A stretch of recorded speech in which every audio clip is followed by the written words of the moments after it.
നമസ്കാരം. ഞാൻ ഡോക്ടർ രാജലക്ഷ്മി തമ്പാമഠം. നമുക്ക് വ്യാഴം ഒരു മാറ്റം വരുന്നുണ്ട് വ്യാഴത്തിന്.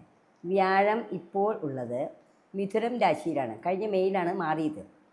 ആ മിഥുനം രാശിയിൽ നിന്നും 2025 ഒക്ടോബർ 18 അത് കർക്കിടകൻ രാശിയിലേക്ക് മാറുന്നുണ്ട്.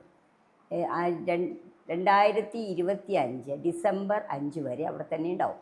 ഈ കാലയളവിൽ ഈ സമയങ്ങളിൽ 27 നക്ഷത്രക്കാർക്ക് വരുന്ന ഫലങ്ങളെ പറ്റിയാണ് ഞാനിപ്പോൾ പറയാൻ ഉദ്ദേശിക്കുന്നത്. 27 + 28 നക്ഷത്രം ഏതാണെന്ന് വിചാരിച്ചാൽ ഉത്രാടം തീരുമ്പോൾ ഒരു 24 മിനിറ്റും തിരുവോണത്തിന് മുമ്പ് 24 മിനിറ്റിന് അഭിജിത്ത് മുഹൂർത്തം എന്ന് പറയും. അഭിജിത്ത് നക്ഷത്രം, മുഹൂർത്തമല്ല, അഭിജിത്ത് നക്ഷത്രം. ഇത് മാസത്തിലൊരിക്കൽ ഉണ്ടാവുള്ളൂ. അഭിജിത്ത് മുഹൂർത്ത ദിവസമുണ്ട്. അപ്പോൾ ഈ മാറ്റത്തിൽ നമുക്ക് ഓരോ ഗ്രഹങ്ങൾക്കും ഓരോ നക്ഷത്രങ്ങൾക്കും വരുന്ന മാറ്റത്തെ പറ്റിയാണ് പറയാൻ ഉദ്ദേശിക്കുന്നത്. മിഥുനം രാശിയിൽ നിന്നും വ്യാഴം കർക്കിടകൻ രാശിയിൽ നിന്നും, കർക്കിടകത്തിന് ഉച്ചരാശിയാണ് വ്യാഴം. ഓരോ രാശിക്കും ഓരോ ഗ്രഹത്തിനും ഓരോ ഉച്ചവും നീചവുമുണ്ട്. ആദിത്യൻ്റെ ഉച്ചക്ഷേത്രമാണ് മേടൻ രാശി, നീചക്ഷേത്രമാണ് തുലാം. ചന്ദ്രൻ്റെ ഉച്ചരാശിയാണ് ഇടവം, നീചരാശിയാണ് വൃശ്ചികം. ചൊവ്വയുടെ ഉച്ചരാശിയാണ് മകരം, നീചരാശിയാണ് കർക്കിടകം. അതേപോലെ ബുധൻ്റെ ഉച്ചരാശിയാണ് കന്നി, നീചരാശിയാണ് മീനം. ശുക്രൻ്റെ ഉച്ചരാശിയാണ് മീനം, നീചരാശിയാണ് കന്നി. വ്യാഴത്തിൻ്റെ ഉച്ചരാശിയാണ് കർക്കിടകം, നീചരാശിയാണ് മകരം. ശനിയുടെ ഉച്ചരാശിയാണ് തുലാം, നീചരാശിയാണ് മേടം. അങ്ങനെ ഓരോ രാശിക്കാർക്കും ഓരോ ഗ്രഹങ്ങൾക്കും ഉച്ചവും നീചവുമുണ്ട്.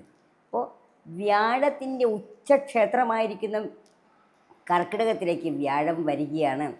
അപ്പോൾ എന്തൊക്കെയാണ് ഗുണങ്ങൾ കർക്കിടകത്തിൽ? അതായത് വ്യാഴത്തിന് ഏറ്റവും ഇഷ്ടപ്പെട്ട സ്ഥലത്തേക്ക് വരികയാണ്. അപ്പോൾ നമ്മൾക്ക് ഇഷ്ടപ്പെട്ട സ്ഥലത്ത് നിന്ന് നമുക്ക് എന്തൊരു സന്തോഷമായിരിക്കും. അപ്പോൾ ആ സന്തോഷമുള്ള വ്യാഴം, ബൃഹസ്പതി, ഗുരു നമുക്ക് എന്തൊക്കെയാണ് എല്ലാ നക്ഷത്രക്കാർക്കും ഉണ്ടാവാൻ പോകുന്നത് എന്നതിനെ പറ്റിയാണ് ഞാൻ പറയാൻ ഉദ്ദേശിക്കുന്നത്. മേടം രാശിയിൽപ്പെട്ട അശ്വതി, ഭരണി, കാർത്തിക നക്ഷത്രക്കാർ ഏഴശനി അനുഭവിച്ചുകൊണ്ടിരിക്കുന്നതോടൊപ്പം തന്നെ വ്യാഴം 3-ലായിരുന്നു. അവർക്കൊരാശ്വാസം കിട്ടാൻ പോവുകയാണ്. വ്യാഴം 4-ലേക്ക് വരികയാണ്. വാഹന സൗഖ്യം, സന്തോഷം, ഗ്രഹസൗഭാഗ്യം, ഇങ്ങനെയുള്ള എല്ലാ കാര്യങ്ങളും, വിവാഹം, ഇതെല്ലാം നടക്കാൻ സാധ്യതയുണ്ട്. അശ്വതി നക്ഷത്രക്കാർക്ക് ഈ 2025 ഒക്ടോബർ 18 തുടങ്ങി ഡിസംബർ 5 വരെ വ്യാഴം അനുകൂലമായതുകൊണ്ട് അവർക്ക് ഒരുപാട് കാര്യങ്ങൾ നടക്കാൻ പോകുന്നുണ്ട്. വീട് വേണ്ടുന്നവർക്ക് വീട് വയ്ക്കാം, ലോൺ പാസ്സാവുക, ഇങ്ങനെ പലവിധ കാര്യങ്ങളും അവർക്ക് നല്ല നല്ല കാര്യങ്ങളുണ്ടാവും. ഈ കാര്യങ്ങൾ ഒന്നും കൂടി നന്നാവാനായിട്ട് ഗുരുവായൂർ, ആറന്മുള, അമ്പലപ്പുഴ, പത്മനാഭസ്വാമി ക്ഷേത്രം തിരുവനന്തപുരത്ത്, ഇങ്ങനെയുള്ള ക്ഷേത്രങ്ങളിൽ, മഹാക്ഷേത്രങ്ങളിൽ ദർശനം നടത്തിയാൽ വളരെ നന്നായിരിക്കും. അതുപോലെ കൃഷ്ണൻ്റെ അമ്പലത്തിൽ, മഹാവിഷ്ണു ക്ഷേത്രങ്ങളിൽ പോയി വ്യാഴാഴ്ച ഒരു തൊഴുതാൽ ഈ ഉണ്ടാവുന്ന ഗുണത്തിൻ്റെ ഒരു 10 മടങ്ങ് ഉന്നതിയും കൂടി ഉണ്ടാവുന്നതാണ്. ഭരണി നക്ഷത്രക്കാരെ സംബന്ധിച്ചും ഇതേ തന്നെയാണ് അവസ്ഥ. ഏഴശനിയാണ്, വ്യാഴം 3-ലാണ്. ഇപ്പോൾ അത് മാറ്റം വരുന്നു, വ്യാഴം 4-ലേക്ക് വരുന്നു. അവർക്കൊരാശ്വാസമാണ്. ഗ്രഹസംബന്ധമായും വാഹന സംബന്ധമായും എല്ലാം നല്ല അനുകൂലമായ ഒരു സമയമാണ് വരുന്നത്. കാർത്തിക ആദ്യപാദ നക്ഷത്രക്കാർക്കും ഇതേ തന്നെ ഫലമായിരുന്നു. ഏഴശനി, 3-ൽ വ്യാഴവുമായിരുന്നു. അവരുടെ രാശി മാറുകയാണ്. അവർക്ക് 4-ലേക്ക് വരുന്നു. ഗ്രഹവാഹനാദി സൗഭാഗ്യങ്ങളെല്ലാം ഉണ്ടാവുന്നു. പല ഗുണങ്ങളും അവർക്ക് ഉണ്ടാവുന്നു. ഈ എല്ലാ ഗുണങ്ങളും ഒന്നും കൂടി വിപുലീകരിക്കാനായിട്ട് അവർ മഹാവിഷ്ണു ക്ഷേത്രങ്ങളിൽ ദർശനം നടത്തുകയും ഭഗവാന് തുളസിമാല, തൃക്കൈവെണ്ണ മുതലായവ ചെയ്യുകയും ചെയ്താൽ ഉയർച്ച ഉണ്ടായിരിക്കും. അടുത്ത രാശിയാണ് ഇടവക്കൂറ്. ഇടവക്കൂറിൽപ്പെട്ട നക്ഷത്രങ്ങളാണ് കാർത്തിക അവസാനം, രോഹിണി, മകീരം ആദ്യം. ഈ നക്ഷത്രക്കാർക്ക് സുഭിക്ഷമായ കാലമായിരുന്നു. 11 ശനിയാണ്, 2-ൽ വ്യാഴമാണ്. ആ വ്യാഴം ഇപ്പം 3-ലേക്ക് പോവുകയാണ്. സാമ്പത്തികമായി ഇത്തിരി ബുദ്ധിമുട്ടുകൾ അവർക്കുണ്ടാകാൻ സാധ്യതയുണ്ട്. സഹോദരങ്ങളാൽ ബുദ്ധിമുട്ടുണ്ടാവും, സുഹൃത്തുക്കളാൽ ബുദ്ധിമുട്ടുണ്ടാവും. ഈ കാലഘട്ടങ്ങളിൽ ഇവർ ഭജിക്കേണ്ടത് മഹാവിഷ്ണുവിനെയാണ്. വിഷ്ണു സഹസ്രനാമം ജപിക്കുക, നാരായണ തന്ത്രം ജപിക്കുക, ഓം നമോ നാരായണ ജപിക്കുക, ഇടയ്ക്കിടയ്ക്ക് ഗോവിന്ദ ഗോവിന്ദ എന്ന് ജപിക്കുക. ഇങ്ങനെയുള്ള കാര്യങ്ങൾ ചെയ്യുമ്പോൾ അവരുടേതായ ബുദ്ധിമുട്ടുകൾ മാറുകയും വ്യാഴാഴ്ച തോറും വിഷ്ണു ക്ഷേത്ര ദർശനവും തുളസിമാല സമർപ്പണവും തൃക്കൈവെണ്ണ ഇതെല്ലാം ചെയ്ത് വളരെ നന്നായിരിക്കും. മാസത്തിലൊരിക്കൽ ഇവരുടെ പക്കപ്പിറന്നാളിന് കൃഷ്ണനെ അല്ലെങ്കിൽ വിഷ്ണു ഭഗവാനെ പാൽപ്പായസം കഴിപ്പിച്ചാൽ വളരെയധികം സന്തോഷവും സമാധാനവും. പാൽപ്പായസം കഴിപ്പിച്ച് ശത്രുദോഷങ്ങൾ തീരാൻ വേണ്ടിയിട്ടാണ് പാൽപ്പായസം കഴിപ്പിക്കുന്നത്. അടുത്ത രാശിയാണ് മിഥുനൻ രാശി. മിഥുനൻ രാശി തന്നെയായിരുന്നു വ്യാഴമുണ്ടായിരുന്നത്. വ്യാഴം അടുത്തടുത്ത രാശിയെ 2 2 എന്ന് പറഞ്ഞാൽ ഭാഗ്യസ്ഥാനമാണ്. വളരെയധികം പുണ്യം കിട്ടുന്ന സ്ഥലമാണ്. വളരെ നല്ല സ്ഥലമാണ്. 2ാം ഭാവം എന്ന് പറയുമ്പോൾ ധനം, സമ്പത്ത്, സന്തോഷം, സർവൈശ്വര്യങ്ങളും ഉണ്ടാകും. അത് ഉച്ചത്തിലാണ്. ധനങ്ങളുണ്ടാവാം. നാനാവിധത്തിലുള്ള വഴികളിൽ കൂടെയും കിട്ടും. കിട്ടാക്കടം കിട്ടുകയും വീട്ടാക്കടം വീട്ടുകയും ചെയ്യാൻ സാധിക്കും. ഇവർക്ക് വളരെയധികം നല്ലൊരു സമയമാണ്. കർത്തവ്യമഖിലം വിത്തം. വിവാഹം കഴിക്കാത്തൊരു വിവാഹം നടക്കാം. ഭാര്യാഭർത്ത കലഹമുണ്ടെങ്കിൽ മാറി സന്തോഷമുണ്ടാവാം. ഇങ്ങനെയുള്ള പല കാര്യങ്ങളും ഈ സന്ദർഭത്തിൽ നടക്കാൻ സാധ്യതയുണ്ട്. അടുത്ത രാശി അപ്പോൾ മിഥുനൻ രാശിയിൽപ്പെട്ട നക്ഷത്രങ്ങളാണ് മകീരം അവസാനം, തിരുവാതിര, പുണർദം ആദ്യം. ഈ നക്ഷത്രങ്ങളുടെ കാര്യമാണ് ഇപ്പോൾ നമ്മൾ സംസാരിച്ചത്. അടുത്ത രാശിയായിരിക്കുന്ന കർക്കിടകൻ രാശി. കർക്കിടകൻ രാശിയിൽപ്പെട്ട നക്ഷത്രങ്ങളാണ് പുണർദം അവസാനം, പൂയം, ആയില്യം. ഈ രാശിയിൽപ്പെട്ട നക്ഷത്രങ്ങൾക്ക് വ്യാഴം കൂടെ വന്നിരിക്കുന്നു. ഉച്ചസ്ഥനായ വ്യാഴമാണ്. വളരെ ശനിയാണെങ്കിൽ മുമ്പ് വളരെയധികം നല്ലൊരു സമയമാണ് ഇവർക്ക്. ഇവർ ആ സമയത്തെ ഉപയോഗിക്കുക. ദശാപഹാര ചിത്രങ്ങൾ നോക്കിയിട്ട് വേണം പറയാൻ. ഒരു നക്ഷത്രമുള്ളവർക്ക് എല്ലാവർക്കും ഒരേ സ്വഭാവവും ഒരേ കാര്യങ്ങളായിരിക്കില്ല. ദശാപഹാര ചിത്രങ്ങളിൽ വരുന്ന കാര്യങ്ങൾ നോക്കിയിട്ട് വേണം നമ്മൾ കാര്യങ്ങൾ തീരുമാനിക്കാൻ. എങ്കിലും പൊതുവേ വളരെ നല്ല സമയമാണ്. സാമ്പത്തികമായും സർവൈശ്വരമായും മാതാവിനും പിതാവിനും എല്ലാം ഗുണങ്ങളും ഉണ്ടാകുന്നൊരു കാലഘട്ടമാണിത്. അടുത്ത രാശിയായ ചിങ്ങൻ രാശിയാണ്. ചിങ്ങൻ രാശികൾ വളരെ സന്തോഷിച്ചിരുന്നു. 11 വ്യാഴമാണ് എന്ന് വിചാരിച്ച് നടന്നിരുന്നു. ചിങ്ങൻ രാശിയിൽപ്പെട്ട നക്ഷത്രങ്ങളാണ് മകം, പൂരം, ഉത്രം, ആദ്യം. ഇവർ സന്തോഷത്തോടെ ഇരുന്ന കാലമാണ്. ഇനിയിപ്പോൾ അവരിലേക്ക് വ്യാഴം 12 വരുന്നു. അനാവശ്യ ചെലവുകൾ വരാം. ദൈവാധീനമായിട്ടും അല്ലാതെയും ധാരാളം അനാവശ്യങ്ങൾ ചെലവുകൾ വരാൻ സാധ്യതയുണ്ട്. വളരെ ശ്രദ്ധയോടെ പൈസ വിനിയോഗിക്കുക. വരവ് ചെലവെഴുതി കണക്കാക്കുക. വളരെയധികം ശ്രദ്ധയോട് കൊടുക്കുക. കടം കൊടുക്കുക, അതൊന്നും ചെയ്യാതിരിക്കുക. അസുഖങ്ങൾ വരാതെയും വീഴ്ചകൾ വരാതെയും ശ്രദ്ധിക്കുക. വളരെയധികം ശ്രദ്ധയോട് പോയാൽ കാര്യങ്ങൾ നടക്കും. അവർ എന്താ ചെയ്യേണ്ടത്?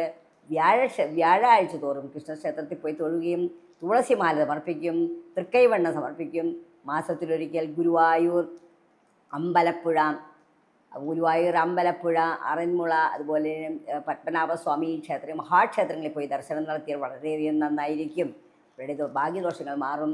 ഗുരുവായൂരപ്പന് പാൽപ്പായസം കഴിച്ചാലും വളരെ നന്നായിരിക്കും. അടുത്ത രാശിയായിരിക്കുന്ന കന്നിരാശിയെ പറ്റിയാണ് പറയുന്നത്. കന്നിരാശിയിൽപ്പെട്ട നക്ഷത്രങ്ങളാണ് ഉത്രം അവസാനം, ചിത്തിര, അത്തം. ഈ 3 നക്ഷത്രങ്ങളാണ് അവിടെ ഉള്ളത്. ഈ നക്ഷത്രക്കാർക്ക് കണ്ടക വ്യാഴമായിരുന്നു. കണ്ടക ശനിയാണ്. കണ്ടക വ്യാഴം മാറി. വ്യാഴം 11 വന്നു. വളരെയധികം നല്ല ആദായമുണ്ട്. ലാഭമുള്ള ഒരു കാലഘട്ടമാണ്. അവർ ചെയ്യുന്ന ജോലിക്ക് ഇരട്ടി അനുഭവങ്ങൾ കിട്ടുന്നു.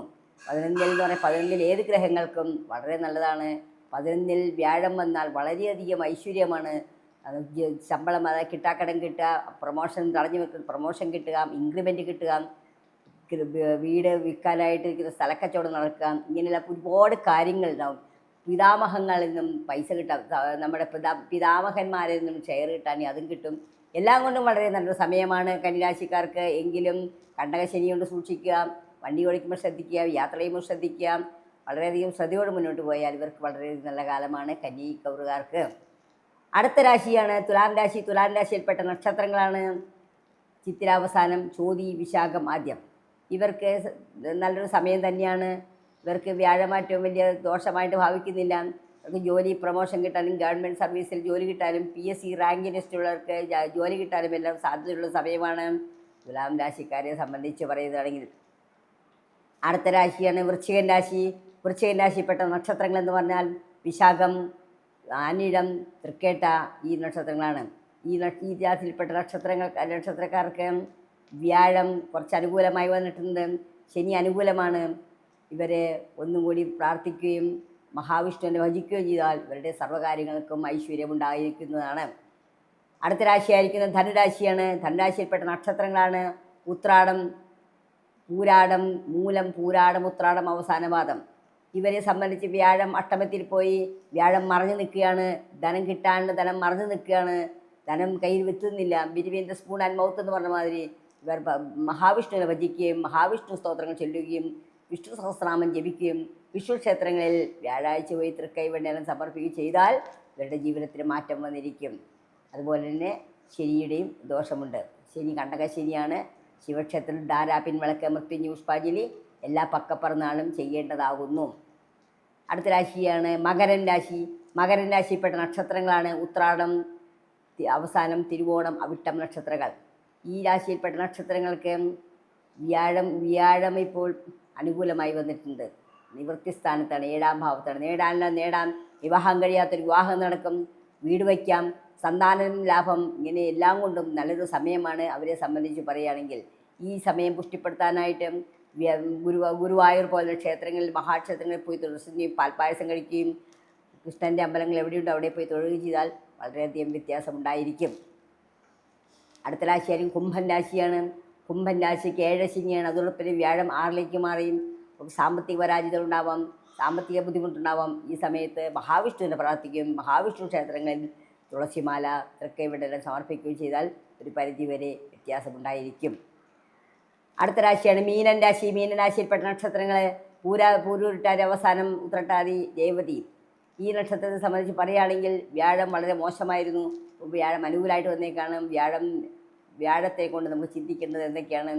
വ്യാഴം കർക്കിടകത്തിലാണ് വന്നിരിക്കുന്നത്. മീനം, മേടം, ഇടവം, മിഥുനം, കർക്കിടകം 5ലാണ് വ്യാഴം. അവർ മനസ്സിൽ വളരെ നന്മയുള്ള ആൾക്കാരാണ്. മാനസികമായിട്ട് ആരെയും ബുദ്ധിമുട്ടിക്കുള്ളവർക്ക് ഇഷ്ടമല്ല. അതാണ് മീനരാശിക്കാരെ സംബന്ധിച്ചോളം ഈ വ്യാഴമാറ്റത്തെ കൊണ്ടുള്ള ഗുണങ്ങൾ. വ്യാഴമാറ്റം അങ്ങനെ എല്ലാവർക്കും നല്ലതായിരിക്കട്ടെ. വ്യാഴമാറ്റം മുഴുവനായിട്ട് ദുഃഖം എന്ന് പറയാൻ, കുറ്റമെന്ന് പറയാൻ പറ്റില്ല. വ്യാഴം നോക്കുന്ന രാശിയുണ്ട്. 5, 9 പ്രത്യേക ദൃഷ്ടിയുണ്ട് വ്യാഴത്തിന്. 7ലേക്കുണ്ട്. കേന്ദ്രങ്ങളിലേക്ക് 4, 7, 10 കേന്ദ്രങ്ങളിലേക്ക് വ്യാഴത്തിന് ദൃഷ്ടിയുണ്ട്. ഇവിടെ വരുന്ന ഗ്രഹങ്ങൾക്കെല്ലാം ഏത് രാശിയായാലും അവർക്കെല്ലാം ഉത്തമ ഗുണങ്ങളാണ് ഉണ്ടാകുന്നത്. കേന്ദ്രത്തിൽ വ്യാഴം യോജിച്ചു വരികയോ അത് നോക്കുകയോ ചെയ്താൽ കേസരി യോഗമാണ് ഉണ്ടാകുന്നത്. വ്യാഴ യോഗത്തോടു വ്യാഴ ദൃഷ്ടിയോട് വരികയാണെങ്കിൽ കേസരി യോഗമാണ് ഉണ്ടാകുന്നത്. 5-5-5-ാം ഭാവം 9 ചന്ദ്രാൽ 5-ാം 9-ാം ഭാവത്ത് വ്യാഴം നിൽക്കുകയാണെങ്കിൽ അത് വളരെ ത്രികോണമാണ്, വളരെയധികം നല്ലതാണ്. അവർക്കും നന്മകളുണ്ടാകും, നല്ല കാര്യങ്ങളുണ്ടാകുന്നതാണ്. അതായത് വ്യാഴപ്രസാദമുണ്ടെങ്കിൽ വേറെ ഒന്നും വേണ്ട എന്ന് പറയുന്നത്. കൃഷ്ണനെ പ്രാർത്ഥിക്കുക, കൃഷ്ണക്ഷേത്ര ദർശനം നടത്തുക, വിഷ്ണു സഹസ്രനാമം ജപിക്കുക, ഈ വക കാര്യങ്ങൾ ചെയ്താൽ വ്യാഴപ്രീതി ഉണ്ടാവുകയും നമ്മുടെ ഗ്രഹം നന്നായി വരികയും രക്ഷപ്പെടുകയും ചെയ്യുമെന്ന് പറഞ്ഞുകൊണ്ട് ഞാൻ നിർത്തുന്നു. നന്ദി, നമസ്കാരം.